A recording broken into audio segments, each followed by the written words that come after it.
Hey guys, I'm Anthony Tucker, BHS class of 2007, and your host of Alumni Chat. And we have a special episode of today. We've had sisters. We've had people who met in high school, fallen in love, and become alummates. But now we've got brothers. Brothers edition, and we are on site with Bryan Hindman, class of 1995, and his brother Dallas, class of 2000, here at the Old County Courthouse in downtown Bartlesville. So we have a great episode today. The boys have come together to form a new business.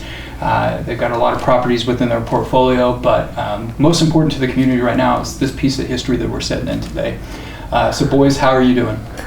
Doing great. Thank you. Man, doing really good. Thanks for having us today. Special hi to all the class of 2000 members.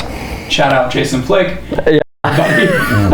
who we just had him and his wife. My mom actually worked for his wife at Oak Park Elementary as a preschool assistant, so that's where I met them. Okay. So bless them. Yes. So I was a freshman in college, and I'd come home all sad and broke and be like, "Mom, I need some more money." So she'd have to deal with all that. So Bryan, you graduated in '95. I did. And the other day, you gave us a behind-the-scenes tour. We got to go to the roof of this place, which is amazing views down Frank Phillips here in downtown. Now, you were telling me, and we were talking about your era, like 94, 95 football Bruins won one game out of 20. Yes. You were like, we won one, though. You won one. Yes. What was that one game? You and I were talking about. We used to learn about it. Yeah, Booker T. If we're going to win one, that would be a good one to win. Yeah. I grew up learning about those stories because Coach Wheeler would become athletic director when I played sports for the Bruins. And what a monumental win that was, because they were ranked number one in the state. Yeah. And here we show up Ophir, and we beat them. That used to be like a little piece of Bruin history that we passed on from generations to generations. So Was that a home game, or was that at Booker T? Do you remember? I think it was at Booker, wasn't it? it was more like everything was against us. We were walking 2 miles up both ways in snow. Right. And we beat the Hornets that night. We did. So we had that crown in our chest. But we all had basketball. Like, we had basketball and baseball and soccer. We lived on that basketball history for a long time. I'm very proud of that. That was fun. And Steve Hesser, was announced yesterday, the Oklahoma Coaches Association is inducting him into the Hall of Fame. So legendary Bruin, inspired so many generations of Bruins, especially our current head coach, Tommy DeSalm, who go on to become a national runner-up with Cowley County in the JUCO ranks. And was also my fourth grade basketball coach. That's probably more important. And I don't know if Tommy remembers that, but as a Ranch Heights Wrangler, having Tommy DeSalm and Aaron Booker as the coach, that was like, I was so cool with that. Tommy's an awesome dude. I helped him out when he was at Independence Community College. He was coaching the ladies. I played soccer there 1 year before going to Delta State. And so he figured out I was from Bartlesville. So I ended up in his coaching 101 class. And then I would run scout team against the ladies, like me and some buddies from football and baseball. Oh, that's so fun. So it was a lot of fun. Didn't have Jordans back then. Wasn't running in the cash. So I was showing up in whatever my grandma bought me, which wasn't great, and Tommy reminded me. So with that being said, boys, who was your most inspirational teacher from your time in Bartlesville Public Schools? Be funny if we're going to say the same thing. I know who mine is. I know who mine is. Is yours at Ranch Heights? No. Okay. All right, I would say Coach Hughes, Terry Hughes, of course, who's still with Bartlesville. I had him in 6th grade at Madison, and I was so lucky. He was my English teacher, he was my social studies teacher, he was my science teacher, and he was my enrichment teacher. Good grief. So Glad you liked him. Yeah, I know. I was really, really fortunate, and there's so many things that I look back and occasionally I touch base with him in person or on Facebook, but I remember posters on his walls that he had. Like one of them said, "I am a great believer in luck, and I found the harder I work, the more of it I have." Those types of things. Yeah. You know, I remember the California raisins on his shirt. You know, I remember choice papers that taught you responsibilities in English. I remember his amazing stories, especially about Egyptian history and social studies. He was a fantastic storyteller, but he was also a really cool guy too. I remember during the baseball playoffs, of course that was in fall, during enrichment, during an afternoon game, he turned on the radio and we could listen to the baseball game. Catch it on KWN. Yeah. So I'm just so thankful about the influence of my life, and of course as I've grown up and become an adult, and you realize this guy really is the real deal. He is such a nice guy, and what he's given to the community and his life and all that. So very thankful for Coach Hughes. Hall of Famer. Yeah. In the Bartlesville Sports Hall of Fame, as well as a Sooner High Spartan. So a lot of times that's just a 12-year window of our time, and they only graduated classes for 10 years because the first 2 years they started with sophomores. when we broke up into two. But yeah, Coach Hughes was part of that legacy. We were actually talking about that the other day. Oh, really? Because a lot of Call High gets spread, and we love our Call High Wildcats, but also love to connect with our Sooner High Spartans. Yeah. We won't use the terms that the Call High Wildcats call the Spartans. Yes. We'll avoid that conflict, and my buddy Blair and I will connect with them come homecoming. That's another podcast. That's another podcast. October 10th, boys and girls. Homecoming. What about you, Dallas? Yeah, so man, Bartlesville's been blessed with so many incredible teachers and coaches over the years, and it would be hard for me to just pinpoint one, so I've at least got to give a shout out to Mrs. Griffin and her assistant teacher, Miss Clay. That was my third grade teachers at Ranch Heights, and then of course Mrs. Reynolds was second grade, and Mrs. Pitchlin, what's her last name now? She got remarried. I can't think of it now, but as far as from a coach perspective, and he's going to laugh if he actually gets to see this, and I think he knows anyway, but Coach Cole was the coach that really put a lot of extra into my life and investing in me and demanding excellence. And man, I can remember ninth grade football on the freshman team. Of course you had your first team, and then you went against the scout team, and you would run a play, and if you didn't run it right, you'd run it over again, and you'd run it over again until you got it right. But what was so funny is it seemed as though Coach Cole never understood that after he ran the play the second or third time, the defense knew exactly where the play was going, and so it was like harder and harder to actually execute because they would all cheat toward that gap or toward that play. And I can remember him, we'd get in trouble at Madison, and he'd send us to the fence, literally bear crawling, and this is like 800 meters. Like, this is not just and they didn't treat the grass then, so we're like going through the thorns and stuff like that. But those were incredible memories, and doing sports really formed a lot of good relationships with teammates and then even coaches. Coach Cole and the Cole boys, which was really cool, they did some major work here at the old courthouse, so it was neat how that relationship from way back then even serves us today 25-30 years later. The world gets smaller the older that you get, regardless of where you go and you travel the world, and especially if you come home like us, like it just seems to get smaller, and those people that had a little piece of your life become another piece of your life later. And it's like you reciprocate that love and kindness and grace, especially Coach Cole. And I remember having Coach Cole, the accountability was huge. We talked off air about Coach McGuire. I can remember Coach McGuire, figure, kind of big dude. In freshman football, we were down at Union, and I was kicking it through the end zone, and he just gave me $1 every time. And he was like, hey, here's and that started the sports gambling addiction, but we'll talk about that. The original NIL money. I got that NIL money. Hey. You might have to pay taxes on that. Be careful. Allegedly. But the grandma's cookies, right? That gave me a couple of those grandma's cookies. Oh, those are good incentives. Mid-high when we were split into two back then, which was great. But like we talked about, like we just had that love and appreciation of all of our classmates, regardless of they were doing, paddleball outside. We didn't care. We just wanted to be there and support them as a community because, Tulsa's Tulsa, and there's so many different school districts and so many different things going on. But one thing that we can remain true is being connected as a community. And that's what I love about, I think it was 2020 when Chuck united all the elementary schools to become all Bruins. So it's hard. I was an Oak Park Panther, right? And we have this connection to that time, but now we're just all rowing in the same direction. Blue and white, 5-5-5, right? Yes. So boys, after high school, where did you go? So after high school, I went to Oklahoma Christian, and I spent some time at college there. And that, for a few different reasons, didn't work out great for me. And so I moved to Northern Oklahoma Junior College to continue my education there. Ended up graduating another local school, OU, and stuff. So I'm an OU college graduate. Had a degree in business and also in human resources. So got a double major through there. Where'd you go to work after you finished that OU? So I actually went to work for my professor. He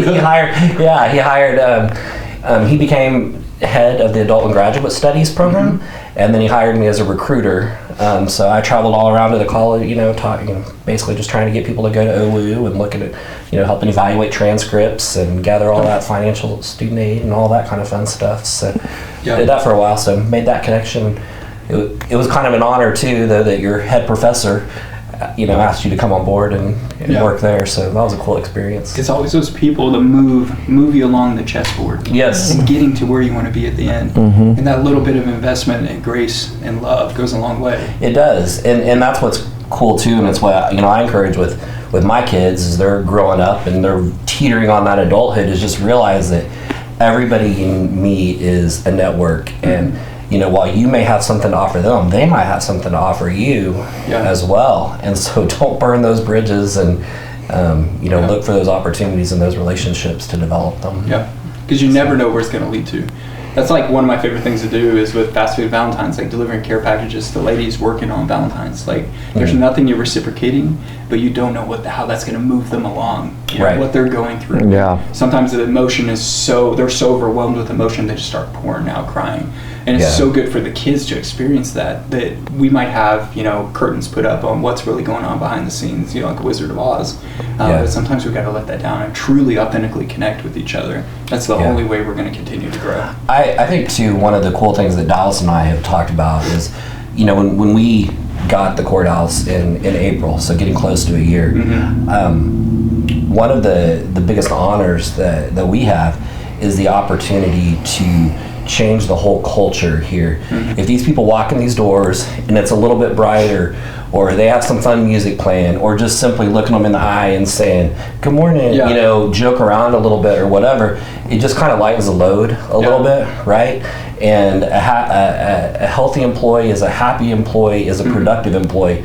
And so even though we don't work for these businesses that are around us, just like you're sharing, just the opportunity to share a smile and let them know that we're all on the same team and this thing called life, is to paraphrase Prince, right? And so it's just cool that we have that ability to try to make everybody in our realm just have a little bit better day. Feel connected. Jared Elmore, I'm sure everybody knows Jason Elmore. I kind of refer to him as the pastor of Bartlesville.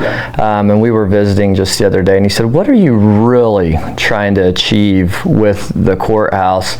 And, we can answer, and Bryan definitely spoke to some of our key principles that we're trying to achieve. But I was like, at the end of the day, I think we want to provide hope. And I know that this is just a, brick and mortar and whatnot, but this building here in Bartlesville is such a special building, and cleaning it up, giving lights, there's just something about when you see lights that kind of just brighten your day. And so we're hoping to create a hub that can provide some hope and maybe just a little bit of peace whenever there's so many things that are coming against us. Escape. Escape, exactly, like a reprieve area where they can just kind of come here and go, man, that's incredible. And it's funny too how the little things that Dallas and I do, that we just consider them normal caretaking of the building, but when they haven't been done so long and we do them, you realize how much people it does matter. I mean, I remember it was the first weekend that we bought the building, and it was raining like crazy, and it was before we had some French drains put in out there, and so water had just accrued in the parking lot. And Dallas would be out there just to try to get the puddles out of the parking lot, so when these folks are trying to come in and come to work, they're not having to tromp through water or walk a long way around. That was a huge deal. Shortly after, of course, we see weeds starting to spring up in the parking lot, so we're walking around in the parking lot, with our little roundup and today we've got tons 1,000 square feet of sod. Sod. So as soon as we're done with this, we're going to change clothes and go out there just to make the north side of the building look a little bit better. Obviously the lights were a big deal when we trimmed those trees back and we put the lights around the building and all that. It's just the little things that you just continue to to peck on. Yeah. Suddenly you look around and you're like, daggum, a lot's been done. If we just do a little bit often, it gets there. Anthony, you asked a question that I didn't get to directly answer, and I don't want to refer back to me that much, but we're just talking about the little things, and really for me, you know, and this is just going to sound so maybe small, but it's the small things that really pile up that have a compound effect. I went to college at Oklahoma State University, and I graduated there in 2004, and I went to work for Wells Fargo Financial and Hindman Construction. But through all of that, whether I was in high school, I started a lawn service in 8th grade, 9th grade, continued mowing yards the whole time. And I've always been a part of mowing yards. And so what really catapulted my business when we went from 70 tenants that we were serving to about 250, I was really on the fence with my financials if I was going to be worthy of a loan to take on that big of a portfolio whenever I was able to, you know, acquire the J&D properties, which was like Rolling Hills and Catherine and 13th Street, Sandalwood. I won't go through the whole Rolodex, but I was really on the fence if they were going to allow this to come in. But the loan committee, one of the key members that was on that committee said, you know what, I see that guy mowing his own properties. I want to give him the loan. And so just sticking with some of these really small things and taking pride in your properties, these are the things that unlock opportunities that you don't even deserve. Just kind of wanted to add that little aspect of where Bryan's coming from, as far as we try to take care of the little things, because then the big things automatically take care of themselves. Yeah. You have to build that culture. It's just like building a locker room culture, right? When we talked about sports and your culture as a community, but it starts right there, because you're going to be known for things that you might not even intentionally want to be known for, or you're just doing because it was taught to you, was handed down to you. But it goes a long way. And and there's so much more behind this that a lot of people don't realize. I was sharing with Bailey earlier. It's like, I mean, yesterday we're picking up these, you know, we're running all around the properties checking out the dumpsters, because everybody leaves their furniture there. Like, it's our responsibility to take their stuff away. Don't leave your furniture at dumpsters. Somebody has to haul that away. Oh, how fun, you know, let's have the courthouse and blah, blah, blah, blah. I'm like, you guys really have no clue what all that entails, you know. So we're picking up bug-infested, urine-filled mattresses and, you know, rainwater just pouring on us that had been, you know, soaked through there and things like that. But we're doing that ourselves, you know, and our dump truck, you know, because it just needs to be done. And if you leave it sitting out there, it looks, you know, it is an eyesore. So the tenants can't have pride in where they're staying if we don't take care of things like that for them. So even though that shouldn't be our responsibility, the fact that it affects the tenants and their lives and, you know, their well-being, you know, when they're walking out their cars, like, oh, great, you know, it looks like a junkyard out here again. You know, if we can eliminate that sort of deal and put them in a positive mind frame, that's a bigger piece of what it's all about. And it's that sense of pride, like you boys are talking about, and we talked about this the other day, is that, like, I remember when the lights first came on, right, you were testing them out, and just driving my wife and my kids, right, like 2 or 3 times just down Redfield. I was like, look at the lights. Yeah. She's like, okay. The kids are like screaming. I'm like, but they're awesome. Like, my grandparents told me how awesome it used to be. And now I get to see it, that little piece of history. It was like when I was graduating high school, they were digging up all the intersections downtown, and they were putting brick in. And my grandpa, my dad's dad would be like, there's already brick down there, son. They just don't know it. They don't know their history. And then sure enough, when they dug down there, they found they found the brick intersection. But it's crazy, that little sense of pride and hope that we can find in the little things. And let's not get started on trash. The whole trash game is crazy. Why is it so difficult to get rid of trash in our country? I don't know. So I feel you, but don't dump it off at my guy's place. Okay? No. Go out to the Osage landfill out there at 123 on your way to Circle Mountain, and just you get a free coupon in your water. And if you lost it, you can go down to the city hall and they will give you a new one. Be sure and take your water bill with you.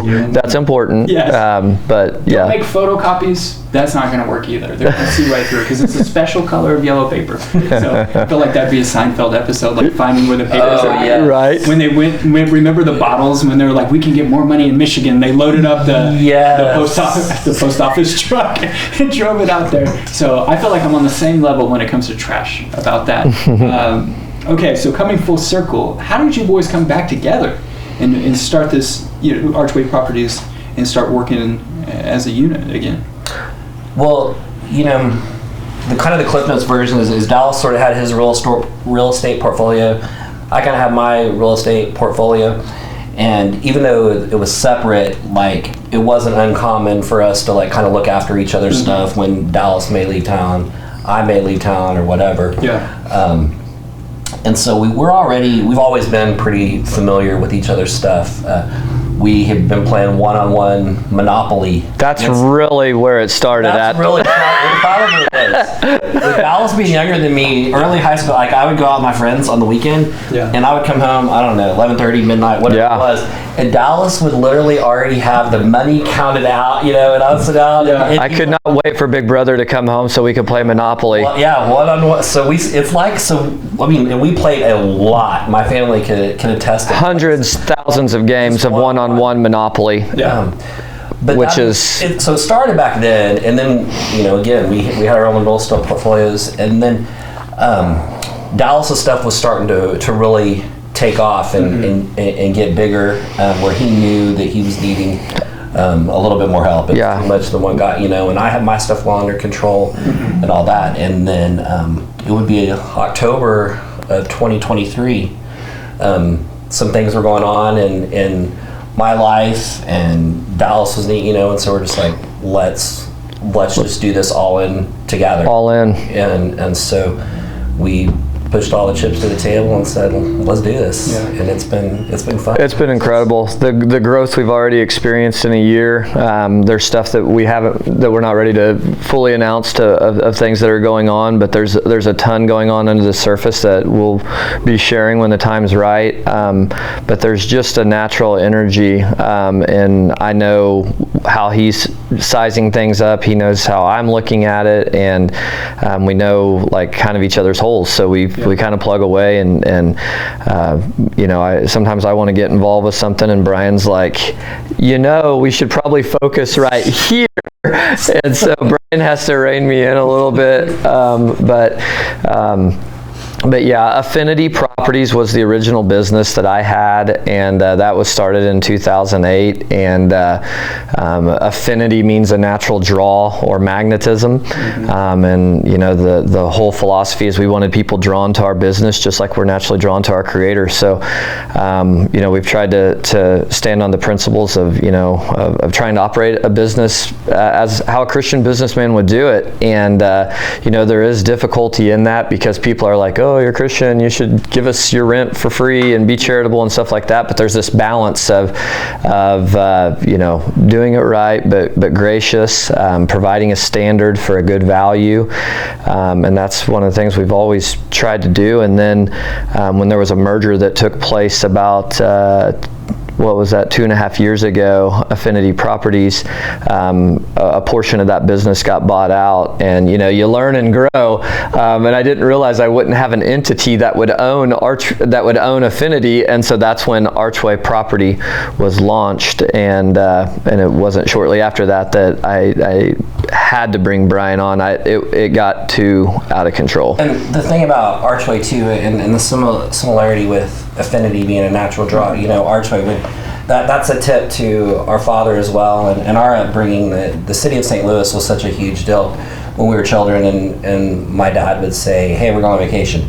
What that was code for is we're going to watch the Cardinals. We're going to St. Louis. So get ready. And so Old Bush Stadium. Old Bush. Yeah. So like when you look on our logos and you see, the arch and the Cardinals, and that's a cap tip to Dad. But in the same way, the arch was kind of like the gateway to the West. So when people were, America was being populated and coming, and being discovered through the West, or what, they believed that they were coming through with what? Hope, opportunity, the things that we stand for, And so it's like we like to think that when people come into our environment and our culture, whether we're talking about bricks and mortar or whether we're talking about your soul, we hope that maybe you'll feel, so I use the word again, double used hope again, but we hope that you'll feel a little bit better, and that you'll come out better off than what you walked in.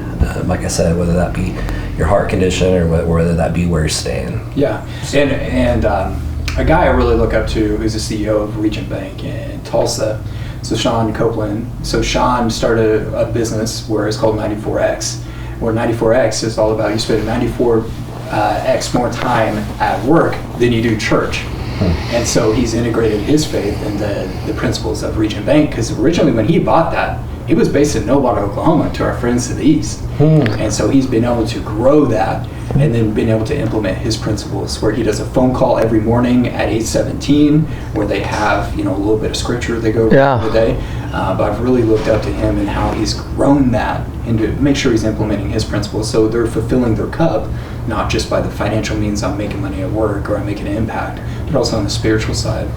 So it can definitely be done. Well, and especially now, that's all getting interconnected with our cell phones and things like that. We all probably touch base with, our families multiple times per day. And so it's like sometimes I'll be walking through the building and heading up to maybe check a toilet or something like that I heard was possibly running or whatever.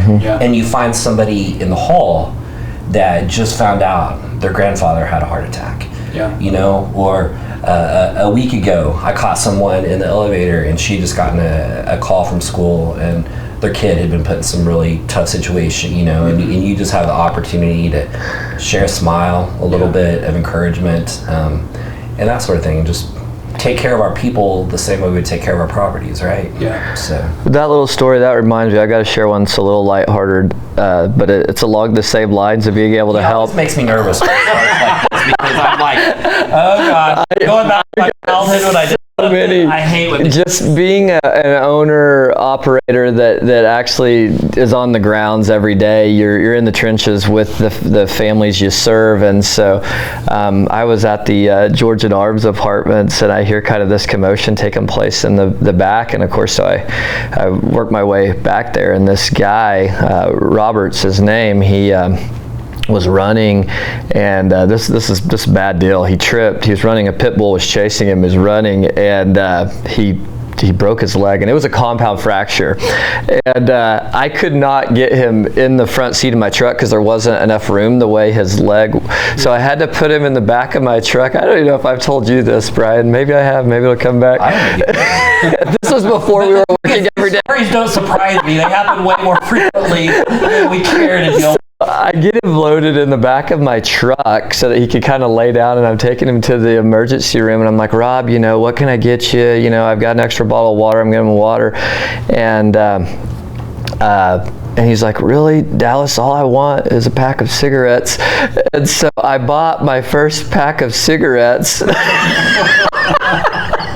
I drop him off at the hospital on the bench, and I go to Quick Trip and I buy a pack of cigarettes. And I was probably 29, and I go in and I kind of can sometimes get a little outgoing, but I was just like, today's the day I'm going to start smoking. And there was these two old ladies, and they were like, no, Sonny, don't start smoking. Don't start smoking. I was like, nope, I'm doing it. But anyhow, I bought a pack of cigarettes and took it to Rob at the emergency room, and after he healed up, we will never forget that moment of just in his time of need, that was what he needed, and it was like, okay, man, whatever it takes. So.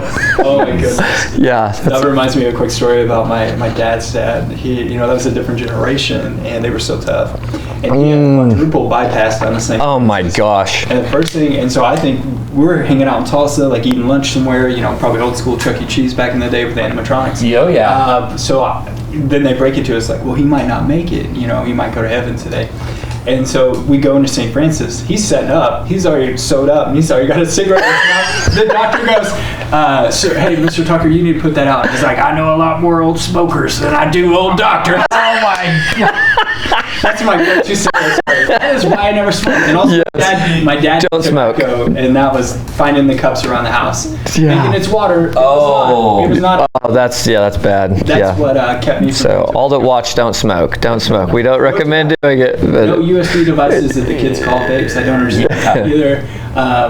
So speaking of dads, what influence did your father have on you too? That's going to be a tough one. I don't know. Do you want to take that one first, That's Bryan? a whole podcast. Man. That really is. I mean, I would say in really short. Well, gosh, there's a lot, but there's a book called. Well, that's selling it short. Our dad was a builder, okay, and here in Bartlesville, Hindman Construction. It might be worthwhile to take some photos or something of some of the signs that we put on display. But Bryan and I, we're brothers. We've experienced a lot of life together. Our parents were divorced at an early age, and so our mom had full custody of us. We'd stay with our dad, who was a builder, contractor, and so we experienced two really unique lives. I kind of call it rich dad, poor mom, but it's not that our dad was wealthy, but he taught us a whole lot, and he was very much just a very, very determined person and had a very high standard. Everything had a purpose. Every detail mattered to him, and we wanted to make him proud. And I think that compounds in families that don't have a strong father figure that you're regularly in association with, because we didn't get to spend as much time with him as what a traditional family would, being that we came from a split family. But I mean, obviously he was one of probably the largest influence in my life. I think the thing too, with Dallas talking about dad, that as we've both gotten older and we've discussed, is realizing how intentional dad was with his teaching moments. Things that he would do that you would feel like he was wasting your time. Yeah. Or as a 14, 15, 16-year-old kid, your parents like the last person you want to take advice from and learn from. And oftentimes, unfortunately, when I look back, I would kind of just dismiss him or his advice or whatever, just because I'm like, I don't want to talk to you right now, kind of thing, like a lot of kids are towards their parents. But I just remember specifically as an example of how intentional he was, as we were doing a remodel of a bathroom over in Shadow Lake Village. And we were taking a break, the old school breaks where you had the big orange water coolers, and you just bring a couple cups, the yellow Mazio's cups, yes, and that we would pack for way back in the day when Mazio's first came to town. Yep, and Ken's Pizza too. And Ken's Pizza, yes. And the old Goldie's building over there. Yep. 25, yes. But we were sitting there, and I remember Dad grabbing a scrap sheet of a 2x4, not a scrap sheet, but a scrap 2x4, and on that 2x4, as a young age, I think I was in like 7th grade when that happened, and he was writing out and teaching me about the power of compound interest through the rule of 72 when I was that young, and saying, look, you want your money that you're saving to double, right? Do you ever think about how much you have to save and what interest rate you have to give in order for your money? I don't know, but I was all about my money doubling, right? So that got my attention. He's like, let me show you how you do this. And he grabbed it out, and interest rate times time tells you how, the rule of 72.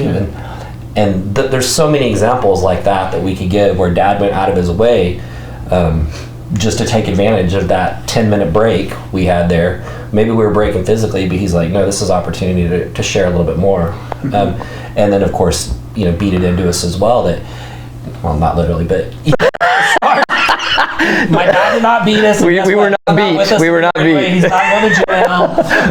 But he, is knowing that if we got started at a young age, you didn't have. You had more. Yeah, you had more time on your side. And that's the thing. Carrying place is time. In those sorts of things, that we could go on and give examples. But you're like, wow, he was really intentional about how that worked. I thought an incredible example on the job that I actually learned.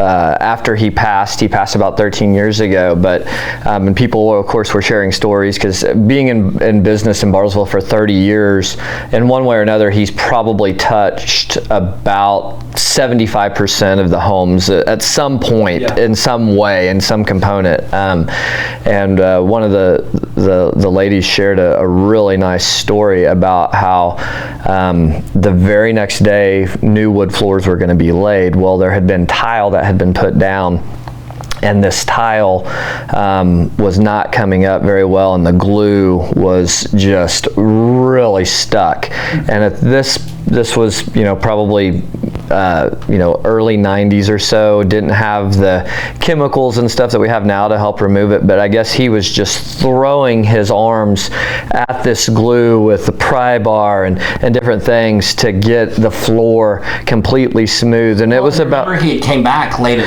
Yeah, he'd worked all day, and then he went to dinner, and then he came back, and he was just working, and the bloody hands, and the tired shoulders, and the hurt back. And this lady, it's like almost 11 o'clock at night, and before you put in a real oak floor, not like a floating floor or whatever, you have a sub floor that goes down, and then you attach your oak floor on top of that. And she was like, Bobby, nobody's ever gonna know because there's gonna be a sub floor. You can, and he just answered, and this kind of says it all. He said, I'll know.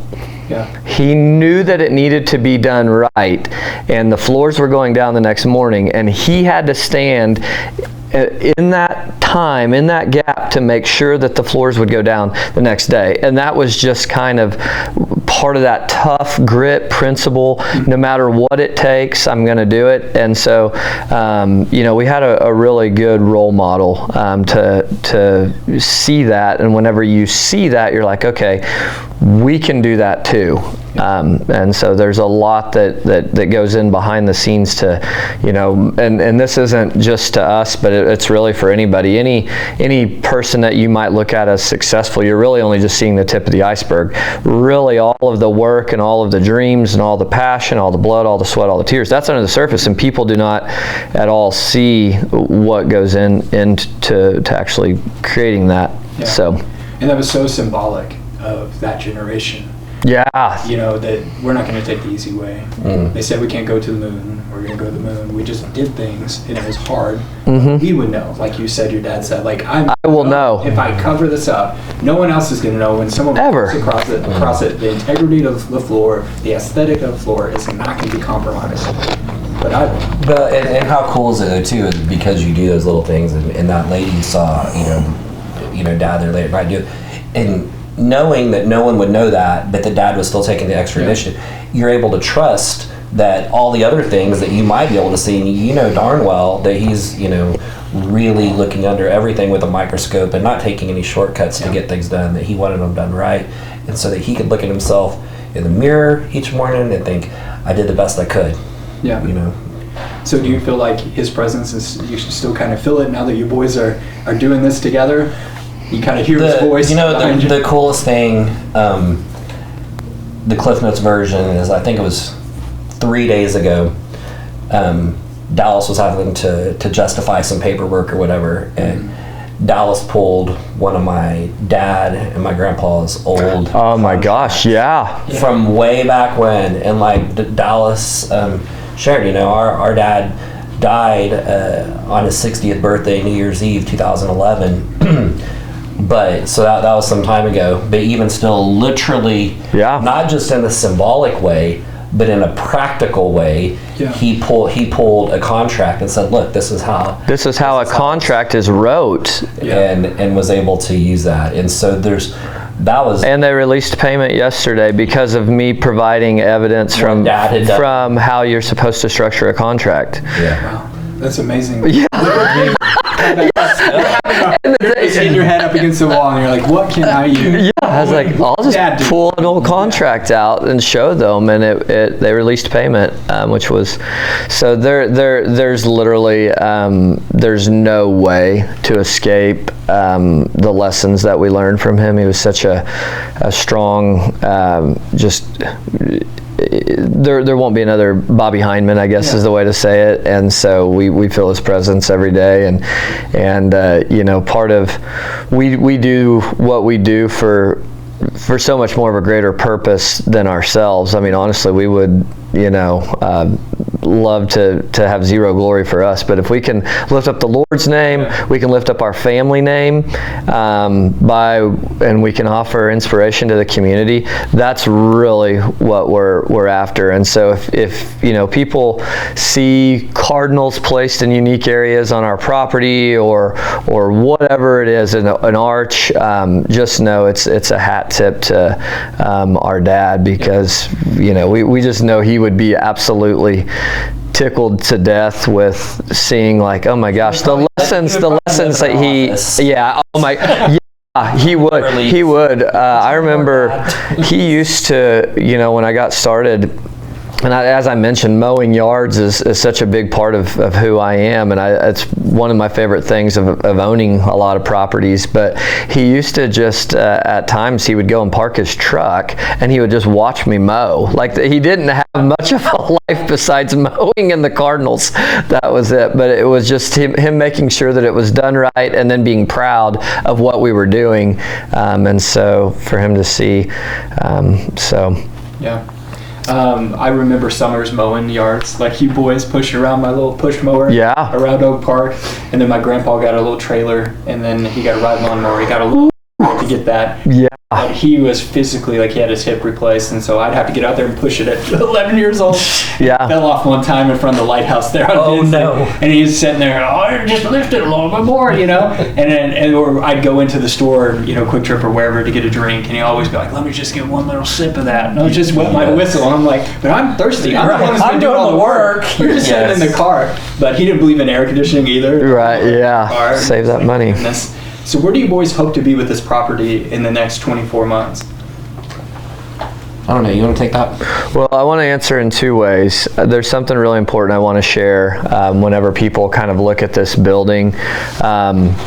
One, I think, you have this grand staircase of continually elevating and going higher and higher, and then it grows into this huge arch, which is just crazy since we were Archway Properties. The building was built before Archway Properties was established, in case anybody was wondering, since it was built in 1913.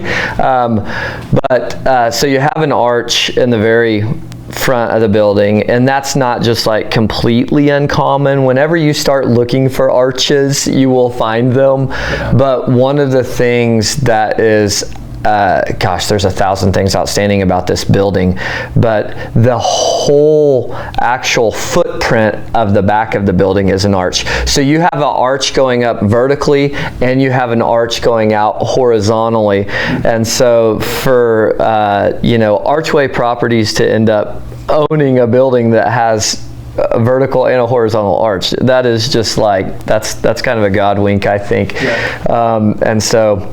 But the question of where we're going with the building over the next couple of years. So in one way, it's a little bit of an anticlimactic question, because right now the property is about 90% occupied with businesses that are operating in here. Former Bruin, Nate Allman, he's out of here. There's a couple other businesses, and so it's mostly occupied. However, being entrepreneurs, being businessmen, being stewards of property, we always have to consider, if we weren't able to renew some of our business leases, how would we pivot? And there's the opportunity to continue to have it serve its purpose as office.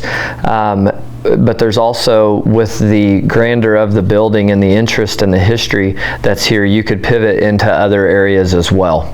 I think, in kind of what Dallas is alluding to, in this world, the most important thing I feel like is, there's really two, I would say, is courage to do, but also listening. And I think, and it's something that we talk about a lot, is I feel like the community will tell us what's supposed to happen with this building. You can't hide it. Everybody knows about it. And so we want to make sure that whatever we do stays in with the true character of the building, and to always have it in a place that everybody can be proud of. And so, like Dallas said, you never really exactly know what the future holds with the tenants we have here, but there are definitely a lot of really fun options being considered should additional tenant space open up. We do have tenant space right now. Oh yeah, free advertising. This is our free advertising. We do have some tenant space about right 1,900 now, so square feet. If you want a place, hit me up. With a bathroom. With a bathroom. But yes. Pretty sure you and I looked at that space the other day. Yes. Yeah. Mm-hmm. Yeah. But as far as the whole building is concerned, we don't really know exactly yet. We're considering our options. We're listening to what everybody says. We're waiting to see, about some legal stuff and contracts and things like that. But I think the thing you can bet on though is that whatever happens with this building, the yard will be mowed. The yard will be mowed. The sod that we're getting ready to lay will be done. The fountain will be going. The lights will be on. But anything that we're doing as far as inside the building is concerned, it's only going to be a pretty significant upgrade. If we're going to do it, we're going to do it right. Just like my dad would do it. Yeah. And that's awesome. And it's such a huge task for you two boys to take on in a building that maybe didn't get the attention that it needed for a while. I know in Bartlesville, and plenty of Bartlesville grads out there know that we've had struggle in our skyline, right? That's been well published, across the world. Yeah. And so having something like this that for so long went ignored, and then like we talked about earlier, just having the lights on, it really does warm the heart of our collective soul here in our community. Well, and it's a mutual reciprocation relationship, because we'll be out, walking the building looking for any sort of trash that comes off Frank Phillips or off Delaware, what have you, and we'll just be walking. And the number of people that drive by and just honk and wave as almost if to say, thanks for picking that up. And we're just we're just doing what you should be doing. This is trash on our property. But I do want to add, we so appreciate those honks, those waves, and those words of encouragement whenever we're facing some of the greater challenges. And this just goes for our community in general. Just a simple gesture can really lift the day. And so we appreciate all the support that we've got. I feel like we've got more support than we've deserved, but we're grateful for all of it for sure. And don't stop. Yes, you boys deserve it. Okay, so I like to close with this. For our Bartlesville grads who haven't been back home, where is a go-to place that you have to eat at?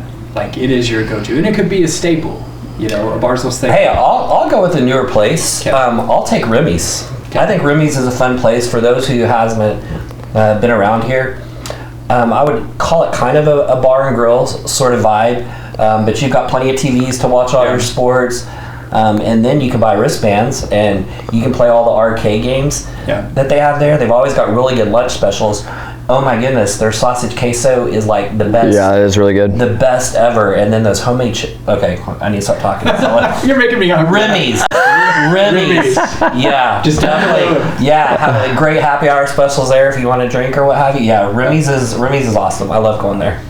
I'll take the more traditional route. I'm definitely a sterling steak. I think that sterling steak, the filet with the Brussels sprouts and baked potato there, that's probably my favorite meal. My easier lunch, I think, and gosh, I could get into some controversy here, but I think the best hamburger is probably Tumbleweeds. I think that's the best hamburger. Everybody has a different, but there's some other really good burger places here in town that I would say you definitely need to hit. Of course, Painted Horse, Frank and Lola's, they all have a little bit of a different flavor to it, different flair, and so we are blessed with some good food, especially some local food here in Bartlesville that you should definitely hit up while you're back in town. Yeah, I used to, and I told this story the other day with Brendan Thompson, who owns Pure Image Barbershop.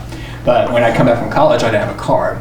And so I'd live in Oak Park with my parents during the summer and then go back to school for soccer and stuff. And so I'd have to walk all the way to Goldie's to get my favorite country burger, open face with white gravy. Yeah. That was good. Yeah. Did I feel great walking back to Oak Park later that day? Not so much, but it was great. I had it. So, boys, let me ask you this. Are you Navy and white or Navy Columbia and white? Because there's a hard line, I think, in the era of the Bruins.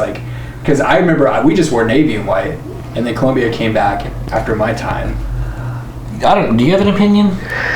I would probably say Navy and white. I mean, I'm a Navy and white, fight. I think more Navy and white, but man, whatever we can win in.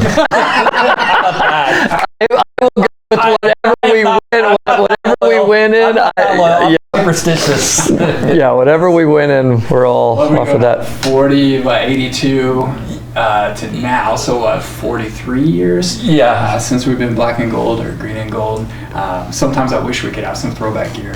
Yeah. Just a tip of the cap to the generations before us. But yeah, I'm a Navy and white guy. So when they roll out, like the girls basketball team had like a chevron pattern, like speaking of Jason Flick, his Girls coach. second longest serving assistant coach right now, because we still have Coach Thompson. So Coach T has been there a long time. Oh man, he's a legend. Yeah. We had him on the show before, and it's super inspirational. And I grew up on the west side, so I learned about the Douglas Ayers and during the day of segregation. So we talked a little bit through that because that's our only football championship from 1955, Class B. So I'm glad that we've embraced all that history. Speaking of Douglas Dragons and Sooner Spartans and College High Wildcats, because we're all rowing in one direction with love and appreciation for our community. So boys, I greatly appreciate you taking time out. I'll let you go get dressed and get the sod. And Let's go. It's better sitting here. I might meet you at Remy's in a little bit. Yeah. Watching Pete and Tyler lay at sod. You gotta earn your ribbies. I'll pay for lunch. I survived putting fence up at 16 with no AC in my house. I'd come home just drenched. My dad, like, it makes you tough, boy. Yeah. If I went to Remy's, my wife would never get me back, so that's why we haven't been. Good idea. Keep her around. Yes. Well, thanks for joining me today on Alumni Chat. We look forward to having you on the next episode. See you. BHS, let's go. Let's go.